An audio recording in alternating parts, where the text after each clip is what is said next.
going on? It's your boy Coach Anthony. I got Fast Eddie Chambers here, and this is gonna be the Coach Anthony Keys, man. We got Andy Ruiz versus Anthony Joshua this weekend, man. That's a real interesting fight, and I decided to go ahead and bring Fast Eddie Chambers in here as the expert for this situation, considering he was a smaller heavyweight that fought giants, and Andy Ruiz kind of has your. Actually, I interviewed Andy Ruiz a few days ago. If you go to my Instagram, you can check that out. But he's actually about your height. You know what I'm saying? And you got Anthony. Maybe I should get a stool or something, make believe I'm tall or something, to go ahead and make believe I'm Anthony Joshua. But I'm gonna let you go ahead and take the lead. What does Andy Ruiz have to do to beat a guy like Anthony Joshua? Well, to be honest, being a guy like my size, I would figure it'd be necessary to be mobile, to be able to move, use lateral movement. You know what I mean? I know most people would think, oh, you got to get inside, you got to close the gap. Yeah, that would be beneficial, but it would also help to be able to turn the bigger guy, because most times bigger guys aren't really good with the dexterity. They're not able to go side to side as well as a guy, say, who's 6'1", a little bit lighter. But in this case, Andy Ruiz is not a mover himself. I feel like Andy Ruiz is more of a in front of you, come forward, fast hands, active hands and quick and decent power. But in my opinion, he's not the moving type. So what I would figure for him is if he's going to do something, you know what I mean? If he's going to do something moving wise, it'll be more toward the target. He try to get inside those big arms, let a shot maybe miss. So let's just say I'm Anthony Joshua. I'm standing far away here. Short Anthony Joshua. Yeah, No, but if it, like say, Anthony Joshua jabs or something like that, even going in this direction could be dangerous. So for me, it would be more stepping this way, up jab, something on the inside like that, kind of start the game rolling. And then and like I said, he's a good, active, quick hand guy. So even that, boom, bang, bang, bang, his combination start from there going up to the top, maybe would be beneficial for Andy Ruiz. And then cutting.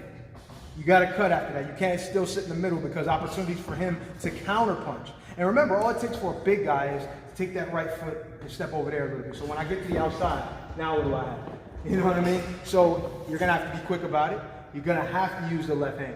The left hand is going to be vital in this situation. He's going to have to put that jab on him and give him something to think about up top before he does start working from the body to the head. Do you think he really has the speed with his upper body movement to get past that jab? And do you think that maybe if Anthony Joshua starts placing uppercuts and keeping some distance, that Andy Ruiz really has a real opportunity to win this fight? Because I heard a few people actually say that he does have a chance. Without about it, yeah. I haven't seen much of Andy Ruiz, I'm gonna be honest, so I can't sit here and say that he does or he doesn't, but you being experienced with both guys, does he really have that chance? He absolutely has a chance. The problem with him becomes if he's gonna stand right in front and just become a punching bag for Anthony Joshua. Because Anthony Joshua's plan should be, in this particular situation, is to keep range at least up to where his jab can land. You know what I mean? He's got to use his left hand too. He's got to use range. So if you're Anthony Joshua, if I'm Anthony Joshua, this is a little more realistic, right? A little bit more. Right. But if I'm Anthony Joshua, he's not going to get past here. And as soon as he starts to move, it's here. And as soon as he takes that step in this direction, I'm warning him with the right hand. I'm putting the right hand out to warn him you can't step there. You know what I'm saying? So if I'm Anthony Joshua, I'm going to keep going to this side. Keep going away from his right hand, which is not necessarily a worry, because obviously Andy Ruiz doesn't have the length that Anthony Joshua does. But him moving in this direction, makes him have to take a step over. Has to cut off the ring. He can't just follow the big guy around, because he'll just get blasted out with a jab all night, and then maybe eventually he'll just start succumbing to the rest of the combinations that that are going to occur. But my thing would be for Ruiz would be to make a quick move. Maybe drop under a jab or something. Pop your jab up. That's it for Ruiz. That's it for Ruiz. And pop the jab up. And as soon as you pop the jab up, you're immediately coming behind it. You can't take too long to make that decision. You absolutely have to attack. And attack quickly.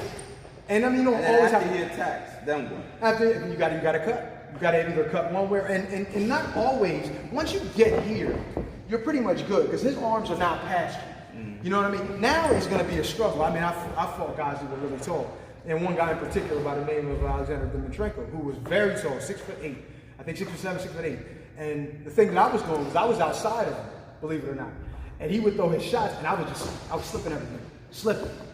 Getting on both sides. Not necessarily closing the gap, but I was able to reach him. But I have certain, athleticism with the legs too, being able to get inside and out, which was a little bit more. I don't know that Andy Ruiz has the same thing, but he has the hand speed and he has the IQ from what I've seen. But he can't take the same chances of what he did with some of these other guys taking shots, because one of those shots could probably possibly get him out of it. All right. So, final predictions. Andy Ruiz, Anthony Joshua, who you got? Listen, I mean, I don't want to say I would be a fool to go against Anthony Joshua, because I do believe Andy Ruiz has a legitimate shot to win the fight. But money says you gotta go with the guy who's obviously making the show, who's the man. You gotta go with Anthony Joshua in that. However, don't be surprised if you see something that's gonna be a little shocking, especially watching one of Anthony Joshua's previous fights with Povetkin. So if Andy Ruiz does pull off the upset, how does he pull it off? Does he get the knockout, or does he, get the decision? I don't 100% think he has to have a knockout. You think he can actually win on points? He could win on points, but maybe not get the decision. We know what that is. Right.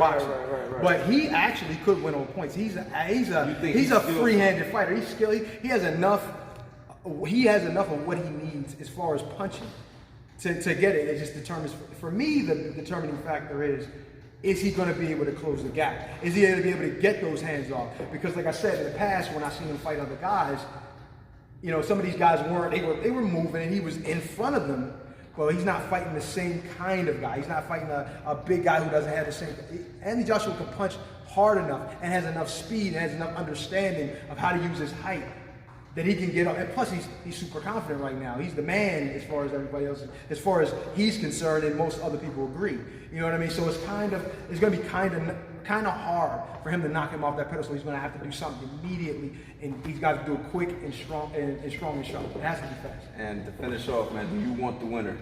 Of course I want the winner. Ooh, Eddie Chambers. Hey, if they call me right now, calling out the winner of this Saturday, all right? Anthony Joshua, Andy Ruiz, whoever wins, you got yourself a fight right after that, right here. Fast Eddie Chambers. Thanks for tuning in, man. Make sure you subscribe, like the channel, go to the website, check out the instructionals. We got the Philly show, we got the footwork DVD up there, man. Don't miss out on those videos, man. They're gold. And that's what it is, man. Until next time, boxing. By the way, guys, we will be starting a podcast. Eddie Chambers will be on there, one of my guests, and we're going to be talking boxing and stuff. So be on the lookout. That's coming very soon, man. Coach Anthony podcast. To all my loyal supporters, man, I love it for you guys to go ahead and check that out. I'll have more details for you as soon as we get that thing launched off, but just be on the lookout for that. Boxing.